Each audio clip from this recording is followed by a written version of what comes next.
Rev it up and welcome to Cars Yeah, show number 1998. Be prepared to be inspired.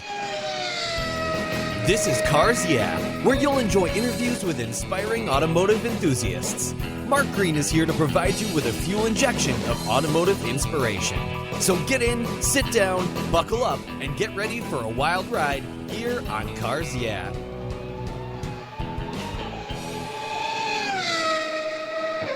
Hello, inspiring automotive enthusiasts, and welcome to Cars Yeah. Today I'm in High Point, North Carolina with a very special guest by the name of Jagger Jones. Jagger, welcome to Cars Yeah. Do you have the clutch in, and are you ready to release it? I am ready to go. All right. You're always ready to go because you're a racer, and we're going to learn a lot more about you in a moment. But first, I want you to tell me one little thing that maybe people don't know about you. I think one thing that a lot of people do know, but some don't, obviously, if you're just getting to know me, I think the first thing that a lot of people think about me is that I'm a grandson of a very legendary racing family. My grandpa winning the Indy 500, Parnelli Jones, all the way back in 1963, had a great, successful career in all of motorsports and as a team owner as well, and then followed my dad's footsteps as well. He was a race car driver, and now I'm just paving my own path.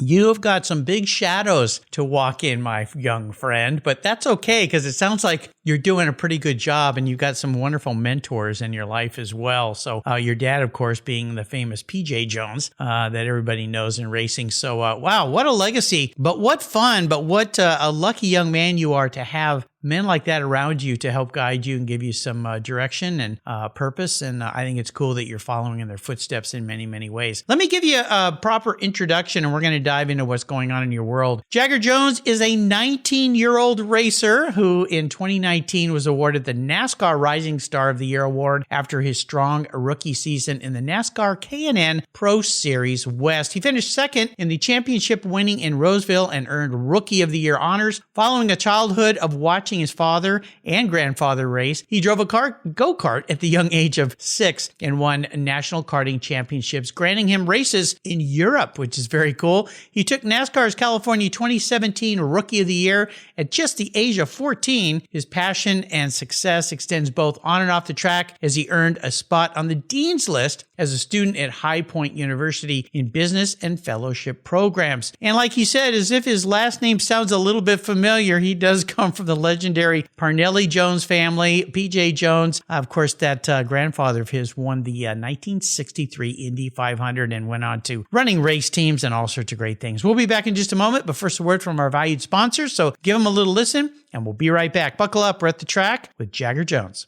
Covercraft's newest 5-layer indoor cover is especially engineered for indoor use, providing maximum dust protection when your vehicle's stored in the garage. Your 5-layer indoor cover is custom tailored with Covercraft's attention to detail, form, and fit with the quality and attention to detail that's been their standard since 1965. Even if your vehicle is always inside, dust and fallout can damage the paint, and an extra layer of soft, breathable material protects from accidental bumps and rubs. Covercraft protects cars, trucks, motorcycles, RVs, trailers, and watercraft too. Every one of my vehicles is protected with a Covercraft cover, custom fit to fit the car like a glove. And I have a deal for you. If you use the code YEAH21 at covercraft.com, you'll get 10% off your order plus free shipping. That's right, 10% off and free shipping. Simply use the code YEAH, YEAH21 at checkout. Covercraft, protecting the things that move you.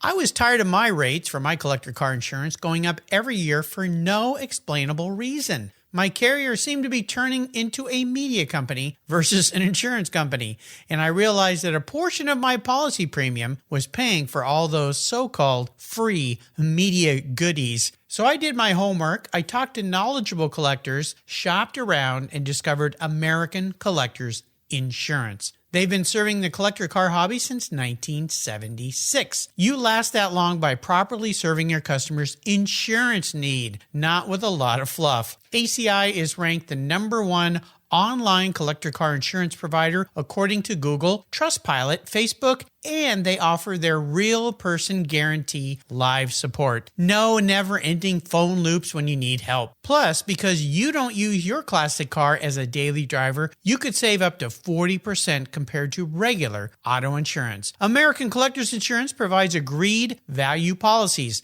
So if you experience a total loss to your collector vehicle or it's stolen, you'll be paid the amount listed on your declaration page, less any deductibles, of course. No ifs, ands, or buts. Give them a call today and ask for your free quote at 866-ACI-YEAH. That's 866-224-9324. Tell them you're a friend of mine, Mark Greens at Cars Yeah. American Collectors Insurance. Classic car insurance designed by collectors for collectors. So, Jagger, let's dive a little deeper into the corner before we talk about what's happening this year, because you're going from basically closed wheel to open wheel, which is very exciting. I want to talk a little bit about your past, because growing up in a family around racing, you're almost destined to be a race car driver, but sometimes young people go, I don't want to do that. I want to do something different. But for you, it sounds like racing is in your blood. Yeah, absolutely. So when I was younger, played all the sports you can imagine: baseball, football, basketball. Grew up a pretty normal childhood. And when I was about 6 for my birthday, my dad gave me a go-kart. I'd ridden dirt bikes. Watching racing was one of my biggest favorite things to do as a kid. So racing was always in my mind, but I got a go-kart, went out to practice just a couple of years, but never really thought about getting into racing myself. My mom wasn't super pushy on it. Neither was my dad or any of my family, just because they've lived in the sport for so long.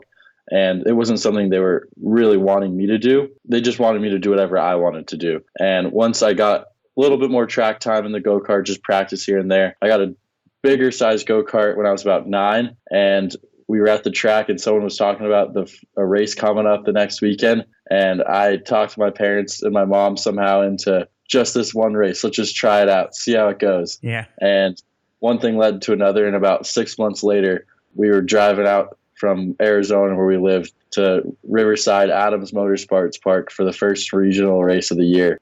So one thing just led to the next. And I was fully on board in about 2-3 months of, I want to be a race car driver. If I didn't already have that mind as a kid, growing up watching my family at the racetrack, watching NASCAR, IndyCar, all sorts of racing on TV. And once I did my first race, I knew it was all I wanted to do. I imagine that drive home was your mom and dad going, well, here we go. I think the kid's been bit, right? And that's what's going to happen. Well, this is really exciting. I want to talk a little bit about last year, because if I've got this right, you were driving the number 6 car for Ford. It was a Ford for Sunrise Ford Racing. Is that right? Yeah. So in 2019 is the year that I ran that. So we did really well that season, and COVID, a couple things led to the next. Didn't have a lot of plans. Did a couple late model races 2020.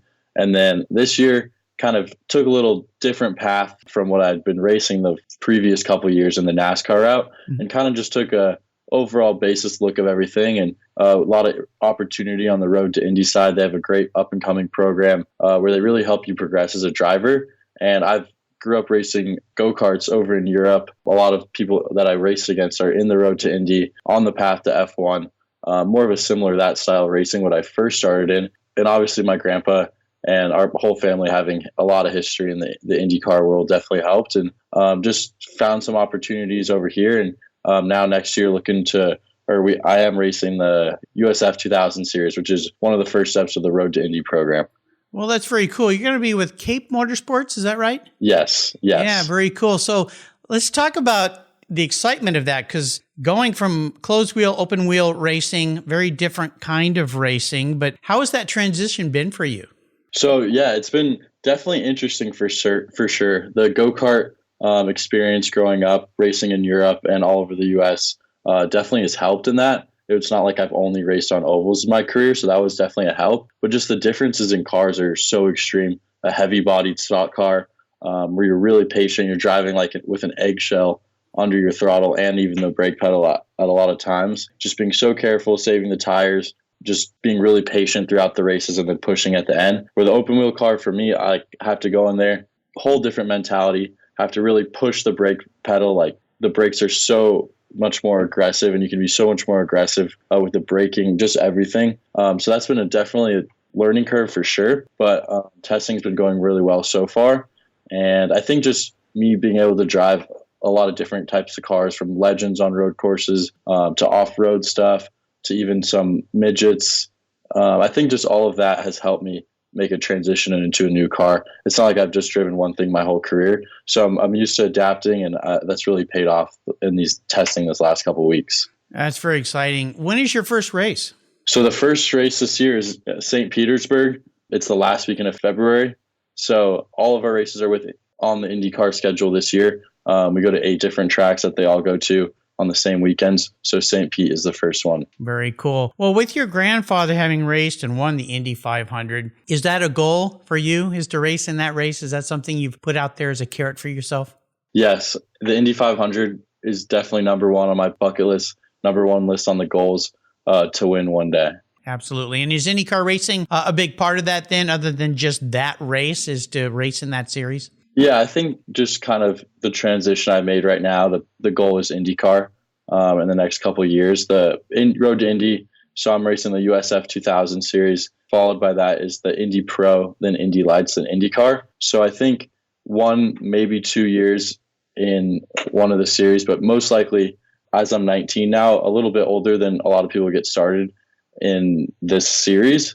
I think the real outline goal is 1 year in each series and full-time IndyCar. Very cool. Have there been some great disadvantages for you having a grandfather and a father with names like the Jones? Any disadvantages there in your mind, or has it been all a great advantage for you, having been around the racing world and the racing life your entire life, basically? I think mostly advantages, but this has kind of faded away once you kind of get up the ranks a little bit. But you kind of have that like stigma on your shoulder, especially racing at the lower levels, where they see this guy come in and they say, oh, that's whoever's any famous race car driver's grandson or kid. And they just expect kind of you've been handed everything, which isn't necessarily the case for me at all. I pretty much paving the way of all my racing on my own, and obviously with the people who helped me, but it's a very personally driven, and I work hard to make it happen personally. So it just hasn't been the case. And I don't think that's really hurt anything in my racing, but obviously like you just kind of get that feeling, and and some small experiences kind of show that. But that's kind of faded away as you move up to the ranks. Racing becomes more professional. You're racing against more people who, oh, that's Sebastian, or yeah, that's like someone else's famous race car driver's son or family. So that kind of fades away as you go, and there's no real disadvantages, but that was more of a prominent part when I was younger. I would see that. I've had a lot of sons of famous racers. The Lion Dykes have been on the show, the Hills, and several others. And I've heard very much the same thing, that in some ways there's this expectation, but in other ways, probably an advantage that I think you see it, but I would see it definitely just being in the environment and knowing what the environment of racing is like versus somebody that's never been in that environment and is getting to that point, like had never been, at an Indy race or on one of these tracks or something like that.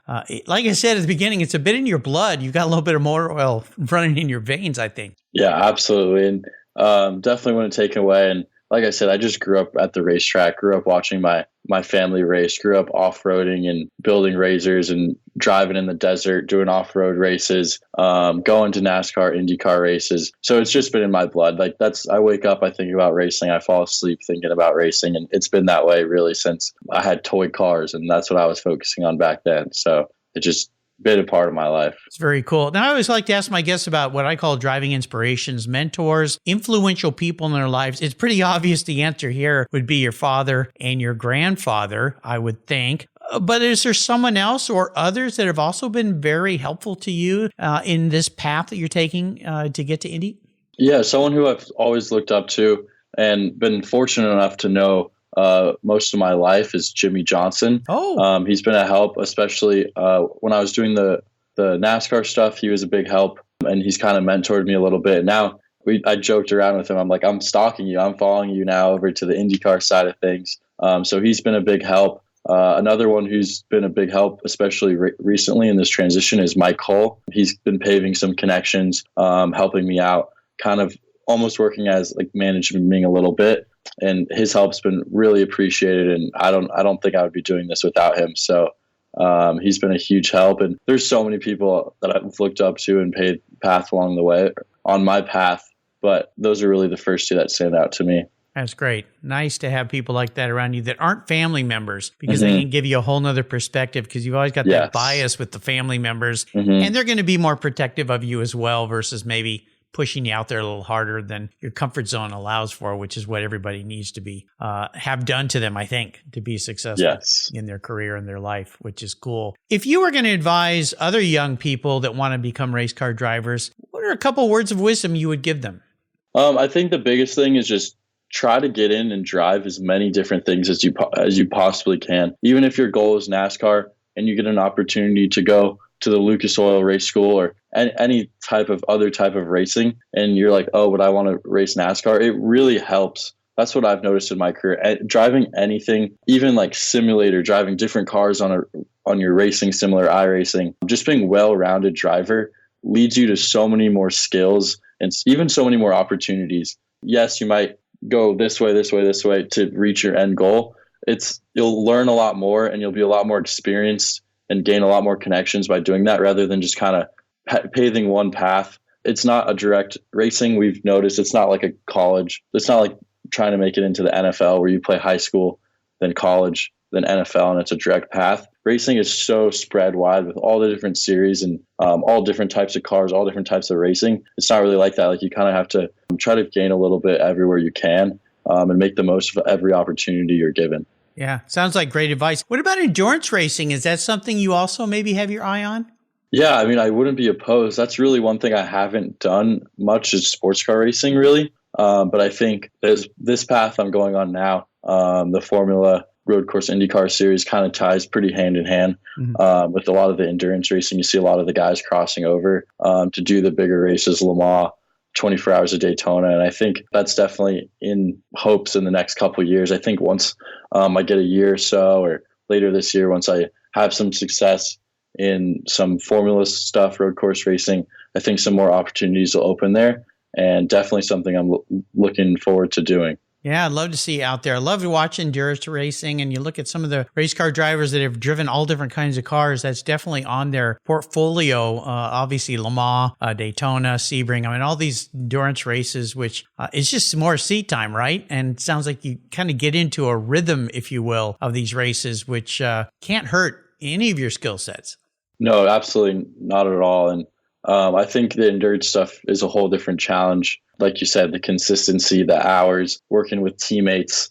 Let's say like you want the car set up this way and your teammate likes it this way. You got to kind of find the middle ground where I've never had to do really in my life too much. So that'll be pretty crazy. The only sort of endurance racing I've done is some of the off-road racing. But obviously that's a lot different. I was actually able to, I saw Don Perdome was on the show, The Snake, a couple weeks ago, and I actually did an off-road race. Me and him co-drove the Nora 1000. Oh my gosh. I think it was 2018 or 2019 or 2018. I did both those years, but one of them was actually me and the Snake. We were like, I was almost, I think, the youngest competitor, and he was, besides my brother, and he was the oldest. So it was a pretty cool experience doing that. Wow. That must have been amazing. A guy, a legacy. I mean, I was building the Snake model cars when I was literally in grade school. And to be able to have him on my show and talk with him, same with Don Garlitz has been on my show. Legendary racers like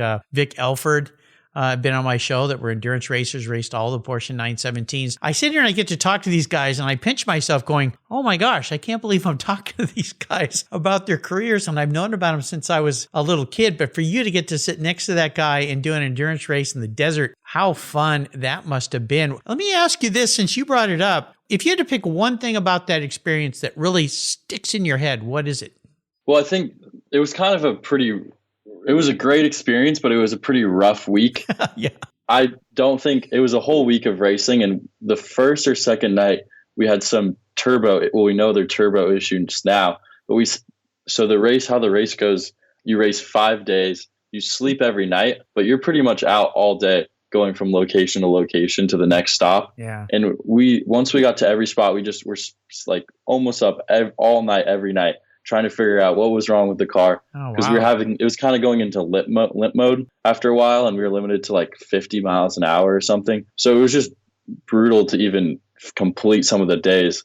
Getting out, refueling, seeing if that would help, just grinding through the race, no top speed, and then getting back, trying to fix it. And then you got to get up 8 a.m. next day. And Don was right there the whole time. Like, what I've learned from that experience is I want to be like this. I want to be like Don when I'm his age. I want to be out there doing stuff like that, still experiencing life, not just say, oh, I've done this in my career, like I'm done. Like, he made it to the top of his sport and his type of racing. And now he's out getting experiences doing something else. Not even just that, he's always out doing something and coming into races. He came to my race, one of my races when I was out in Southern California, and I think he's coming out to some this year. I think that's the biggest thing I took away from that experience. Oh, what fun. You know, when I had Don Garlits on the show, he said something that's always stuck with me, and it reminded me of my dad, because my dad was constantly working, never put his feet up or relaxed. And what Don Garlits said was, you know what, I'll have plenty of time to sleep when I'm dead. Yep. So I think Don lives by a pretty similar motto. Yeah, I think so. We're going to take a short break and thank our sponsors again when we come back. I want to talk about maybe one of the biggest challenges that you've faced in your racing career so far. So keep the seatbelts strapped on tight. We'll be right back. I've discovered Linkage.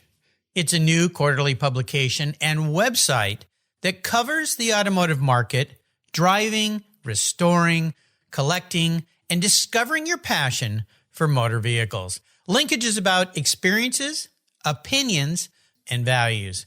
Linkage is an actual informed, reasoned opinion based on first-hand experiences. A talented Linkage team covers the automotive world, the people who share your passion and mine, smart, considered, rational, and experienced opinions, ones you can learn from and grow. That includes our passion that drives auctions and the collector car market. So come with me and join us on this journey. And be sure to use the code CARSYEAH when you subscribe, and they'll give you $10 off. Boom! Linkage, geared for the automotive life. Subscribe today at linkagemag.com. AutoGeeks Blackfire SiO2 Spray Sealant.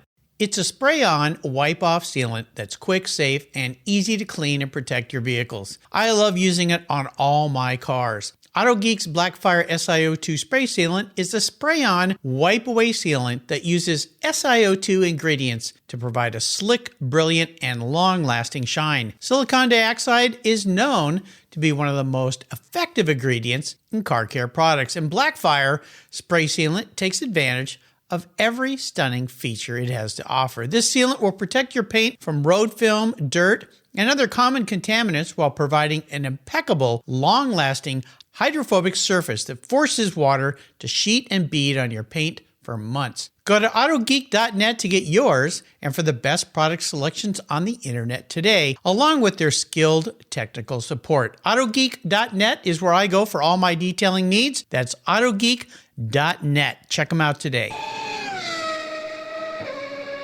So let's talk about this. Now, you're a young guy. I mean, from my side of the fence, you're a super young guy. But I would imagine, since you've been racing for so long, that there's maybe been one huge challenge. And maybe there was even a big failure or a time when you thought, maybe racing isn't for me. I don't know. I'd love for you to share whatever that experience was. But more importantly, what was the lesson that it taught you so that you can move forward in a very positive way? Really, it's pretty recent. So like I was talking about a little bit earlier on the show, once COVID happened, I had a pretty good schedule lined up to go do some ARCA racing, even possibly some option of doing some truck races. And the people we had helping, once the whole COVID thing happened, shut down racing, a lot of uncertainty before our season, because our season hadn't started up yet. So the races I was planning on doing, I think the first was until April, and the whole COVID thing hit beginning of March. Didn't have everything completely signed yet, but it was looking really good to have a good year that year. And once that happened, everything kind of just went out the window of what we had planned. Didn't really race much in 2020, except for a couple late model races here and there, just to some friends and some people who I had connections when I raced late models before. So I didn't race that. Went off to college. I didn't really know, I was really trying with the racing, but as a lot of us know, racing isn't a just show up and drive type of sport these days. It takes a lot of financial support. And that was really challenging, really the last year and a half, especially with the COVID. Once that cleared up, I hadn't raced in a little while, so it's kind of like you're not on the radar as much as you were before. So I think that was been really like the biggest challenge. Like I didn't know if I was ever really going to race at the level I wanted to ever again, but I didn't ever really put that in my mind. Like I knew it was a possibility, but I didn't try to think about that. Just try to thought like, what can I do to keep putting myself in the best chance to be able to get back? And that's what's kind of clicked this year. We made some changes. Like now I'm going, like we've been talking about, going to the Road to Indy series. So it's a little different, but I'm really looking forward to it. I think that's the biggest challenge. I think what I've learned from that is you don't know when your last race is going to be. So when this year, like I'm going to race every race, like every lap, like my career depends on it, doing everything I can to maximize this opportunity. And hopefully that's going to lead to the next ones. Sounds like a great philosophy. My listeners know this. Ayrton Senna is one of my big racing heroes when I look back at all the racing I've watched in my life. And I even have a quote of his, which reminds me of kind of what you've just said. It's on my business card. And his quote is, "The past is just data. I only see the future." And you think about his style of racing, very aggressive, very out there. But as soon as he was done, he was always looking way ahead, just like a race car driver has to look way down the track, not where he is. So I think you're on a very good track. When you think about your bucket list, your big, giant wish for yourself in your career, is the Indy 500 that for you, or is there something else out there that is your big, hairy, audacious goal, to quote Jim Collins' Good to Great book? I think so. Indy 500, winning the Indy 500 stacks first. That is the goal. Even when I was running the NASCAR stuff, I really always wanted to race the Indy 500. I was thinking it might be hard to win coming from a full-time NASCAR driver, but I was still had the goal of 100% competing in the Indy 500. I think behind that is competing in, like, I want to compete in a lot of different professional races, is probably later in my career. Real focus is IndyCar, win Indy 500 IndyCar Championship. But I think it would be super cool to do something like Alonso, even Jimmy Johnson a little bit, where I can go race the Daytona 500, 24 hours of Daytona, 24 hours of Le Mans, the Dakar. I think those races, I think it would be really cool to experience like the top level of a lot of different forms of racing. Probably wouldn't be till later in my career after I've completed my main goals, Indy 500, IndyCar Championship. Yeah. But I think it would be super cool to get those experience, kind of do like how my grandpa and Mario Andretti kind of raced at AJ Foyt. They raced NASCAR races. They raced IndyCar. My grandpa went and owned an F1 team, raced Trans Am, just kind of get a wide variety of racing. I think it'd be really cool. I think you'd learn a lot about yourself and our sport. Yeah, no kidding. Well, there's a great saying, the world is your oyster, young man. It's yours to take. So I have no doubt you're going to get to experience all those great things in your career path. A great vision and a great bucket list you've got there. I love to ask my guests about a special vehicle in their life. Now, in your case, you've raced a variety of different vehicles so far, not a vast variety, but is there one vehicle that really stands out for you? And if so, why? And tell me a little story about that ride. Well, I think any race car that you drive is already special to you. And if you win, it's even a little bit more special.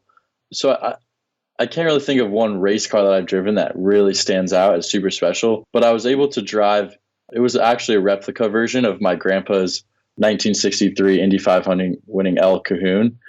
So I was able to drive that a couple of years ago back at Gateway. A man named Bob Dix was generous enough to let me drive it when I was out racing the ARCA series. So it was just really cool to be able to experience what it was like to drive a car, exact replica of what my grandpa raced back in the day. Just the experience of being so like vulnerable in the car, feeling like your head sticking above the roll cage, your whole chest, your whole body is exposed, barely any seatbelt or anything, just a normal leather seat.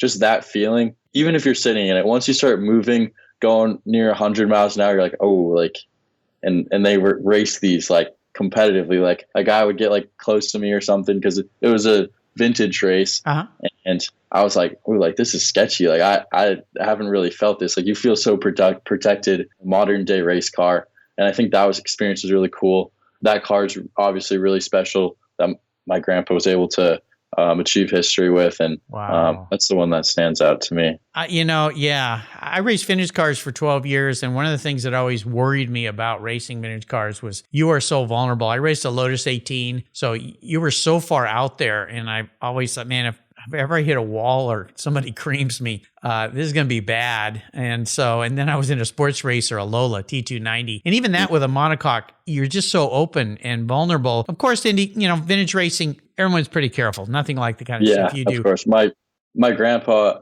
this isn't a word for word quote, but it's somewhere along the lines. He's like, I survived the first time. Why would I want to do it again? That's his thought on vintage racing. I thought that was pretty funny. Yeah. Well, I tell you, people like your grandfather and even your father, I mean, those guys that raced those cars back in the day, braver than brave. Some say they were crazier than crazy, but that's all they had. That was it, right? Yeah. They're going to even be saying that about us these days. There's going to be some new technology maybe someday. In a couple of years, which is awesome. Yeah. They're going to be like, oh, how did you race before this?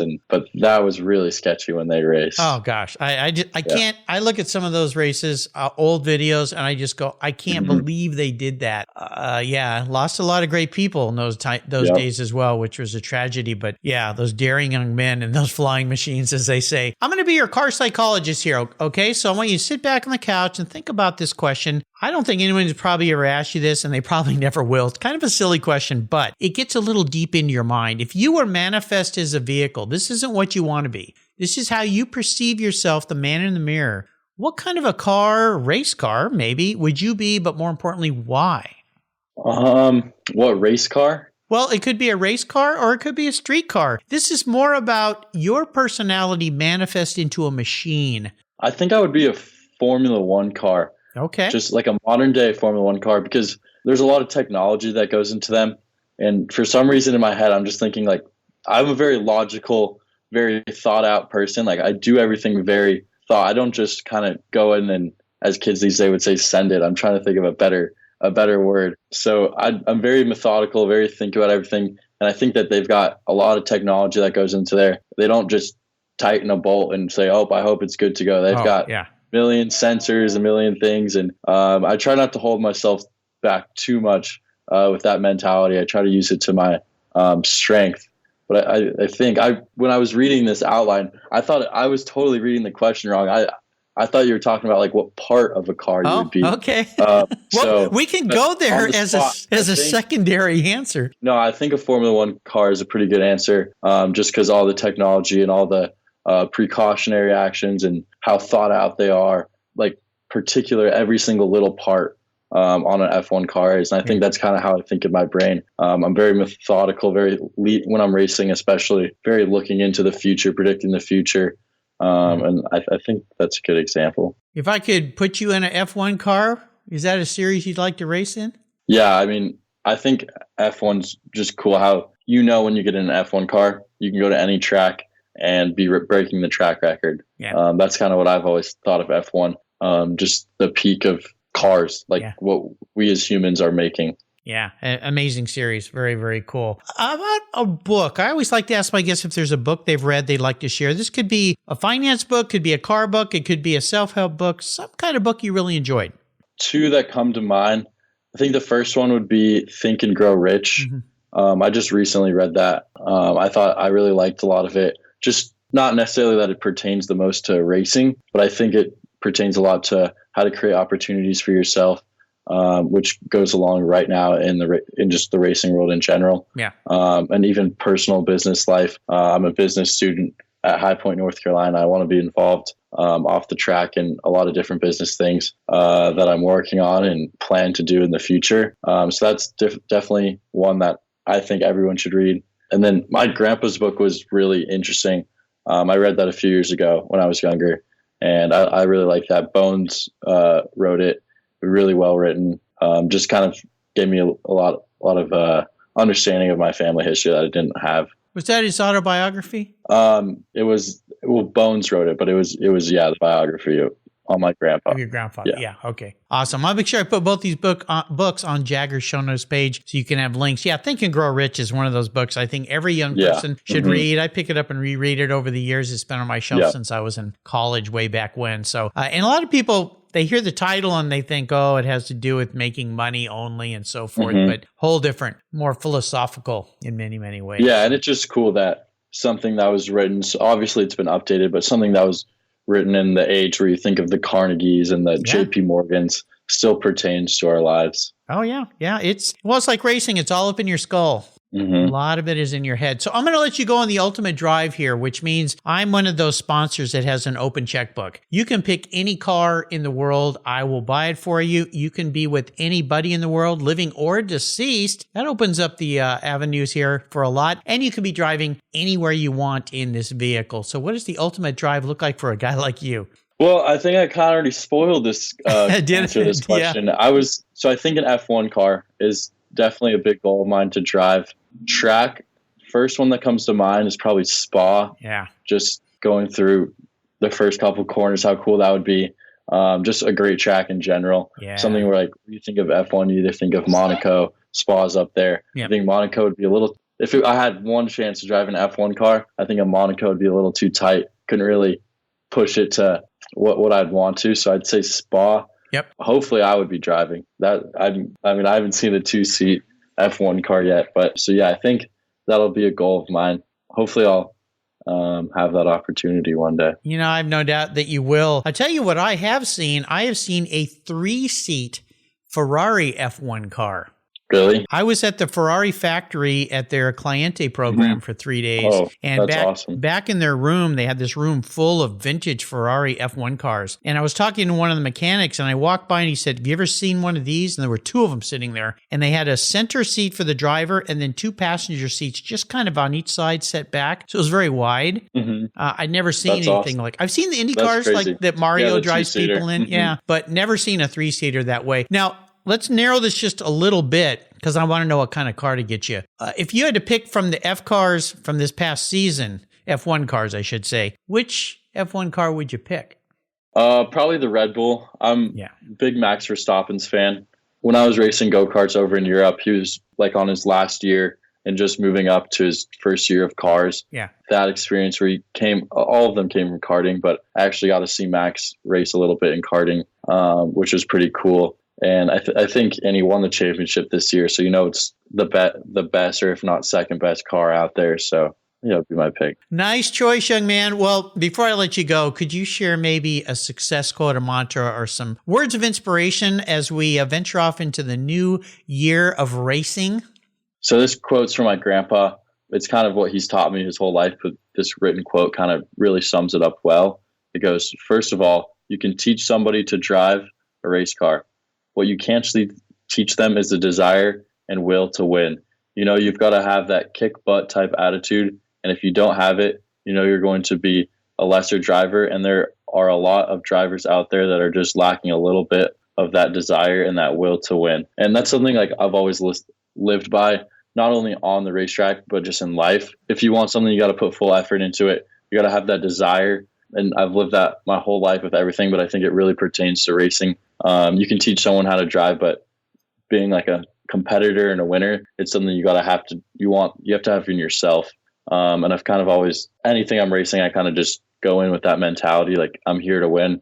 If I'm not here to win, then I don't think I should be here at all. So I think that's what I'm going into this year with, and hopefully keep that mentality through all of life. Put that down into about 4 words. You gotta wanna. Yep, exactly. That's it. Yeah, great quote from your grandpa. That's awesome. How can people follow your career and keep up with you these days? So I'm on Instagram. My Instagram is J, the number 6, then GGER. So it's basically my name with a number 6 instead of an A. And then I'm on Facebook, Jagger Jones Racing, Twitter, Jagger Jones. You can all find it pretty easily these days. Yeah. I think that's it. Our races are going to be, I think they're live streamed this year through the Road to Indy app. And we race 8 times this year. St. Pete, Barber, Indianapolis, we race on the road course there. Then we race at IRP in Indy on the oval a couple weeks later before the Indy 500, Friday before the Indy 500. Nice. And we go to Road America, Mid-Ohio, Toronto, Portland. So we have a really good schedule this year, all with IndyCar. If you're at any IndyCar races this year, look at the schedule. We'll be racing sometimes that weekend, most of the races. So that's pretty much got all of them. There you go. Can't wait to follow you, Jagger.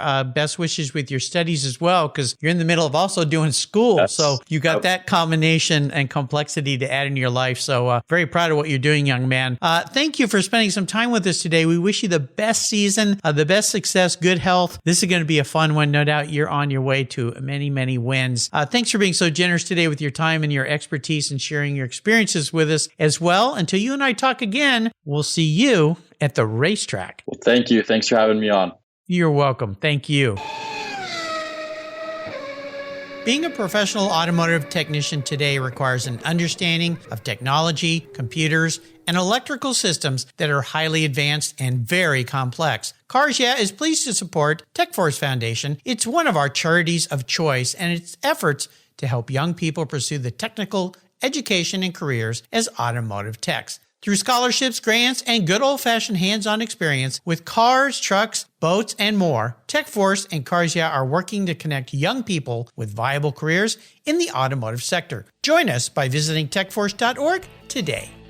Thank you so much for joining us on today's ride here at Cars Yeah. Drive on over to carsyeah.com to find show notes and inspiring automotive fun.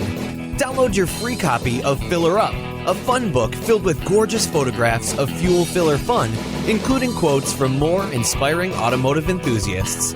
Download your copy today, and we'll see you next time on Cars Yeah.